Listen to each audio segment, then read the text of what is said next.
This is your fourth stimulus check update and daily news report. Folks, House Speaker Nancy Pelosi says that she rejects increasing taxes to cover the new infrastructure plan cost, and billions of dollars have now been granted to state governments to help out the American people. So in this video, folks, I will also be discussing how you can receive more financial relief. Welcome back to my channel, everybody. I hope all of you guys are having a great day. In today's video, we will be discussing the latest news surrounding your fourth stimulus check. So be sure to stay until the end of this video. And don't forget to subscribe to my channel and give this video a like. Going beyond roads and bridges, Democrats weighing a $6 trillion with a T infrastructure plan that could also fund Medicare expansion and immigration reform. Here with her take, South Carolina Congresswoman Nancy Mace. Good to see you this morning. Thank you for being here.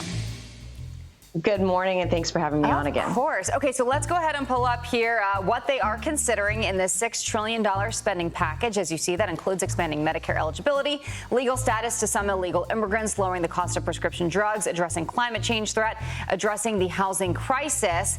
Again, it goes back to the argument of what are they considering as infrastructure? House Speaker Nancy Pelosi said that she opposes an increase in the gas tax as a way to pay for new infrastructure projects, joining other liberals in her caucus in rejecting a potential provision of an infrastructure package being negotiated in the Senate.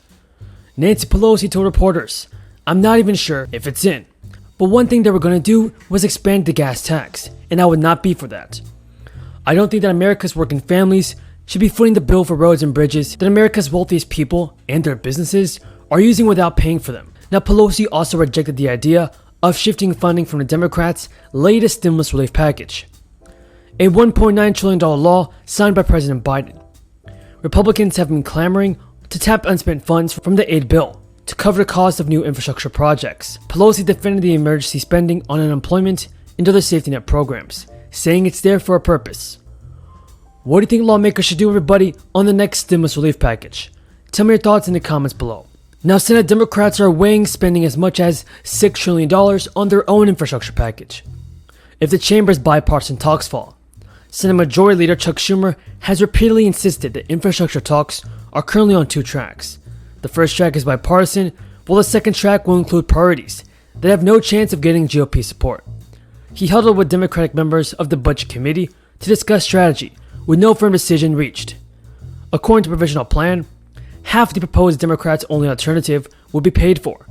About $2.5 trillion will go through the Finance Committee, $185 billion through the Energy Committee, and almost $500 billion through the Environment and Public Works Committee. Now, moderate Democrats, everybody, will meet with Chuck Schumer to discuss their bipartisan proposal, the budget and reconciliation. And I just hope that Democrats and Republicans will be able to reach a bipartisan agreement before the end of the week. Negotiations over how to fund President Biden's infrastructure plan have been complicated by the excesses of the American Rescue Plan Act. The law included $525 billion in assistance to state and local governments, many of which are now experiencing large budget surpluses. Republicans have proposed those funds to be rescinded or repurposed to finance infrastructure, but doing so will likely be impractical because most of the money is already being allocated. However, there is a better alternative. Congress should design its infrastructure bill around matching grants that require state and local governments to chip in some portion of the funding for projects that serve their constituents. Not only would this reduce unnecessary spending on states, but it will also target federal dollars to infrastructure projects that provide the greatest benefits. State and local government revenues were 7% above pre-crisis levels even before the Rescue Plan Act,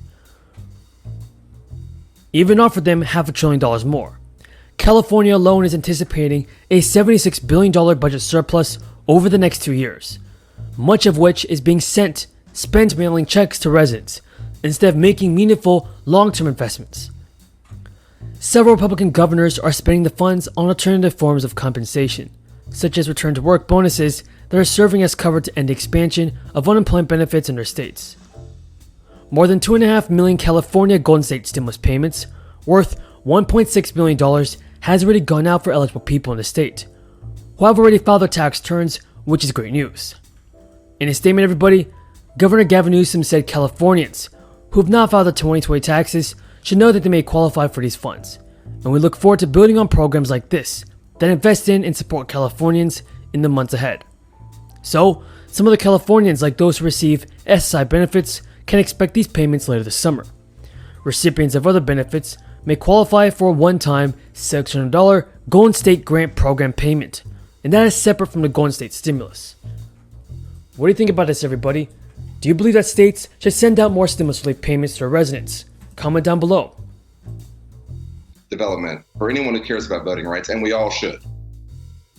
Norm Ornstein, you were here last night discussing the fact that Joe Manchin, when he was kind of caught on tape in what he thought was a private discussion, saying he is willing to change the 60-vote threshold in various ways, including an idea first proposed by you and by Senator Al Franken, requiring a 41-vote to block cloture as opposed to the 60-vote threshold. The pressure then would be on the Republicans to come up with the votes, not the Democrats. Is there any suspense after what Mitch McConnell said today? Is there any suspense about what happens? Force that is 20 years old, 10 years after we withdrew from Iraq, but not negating our ability to protect and defend our troops who may still be there and the American people.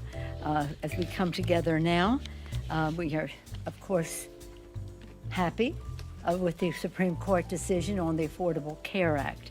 I think it's really important to note this historic decision. Once again, the Supreme Court upheld the constitutionality of the Affordable Care Act and the transformational protections that it provides every American, no matter where they get their coverage. I want to thank the grassroots across the country who work tirelessly as advocates for the Affordable Care Act to pass it, to save it, and now to once again save it. Thanks to them and the Democrats in the Congress, the Affordable Care Act endures as a pillar of American health and economic security alongside Medicare, Medicaid, and Social Security.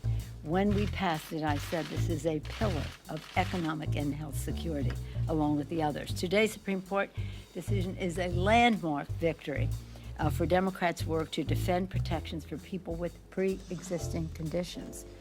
Every day we'd think, how far will the court go on pre-existing conditions against Republicans' relentless assault to dismantle pre-existing conditions? On day one of our House majority, Democrats acted decisively to throw our full legal weight of the House of Representatives in the fight against this Republican lawsuit. We will never forget how Republican leaders embraced this monstrous way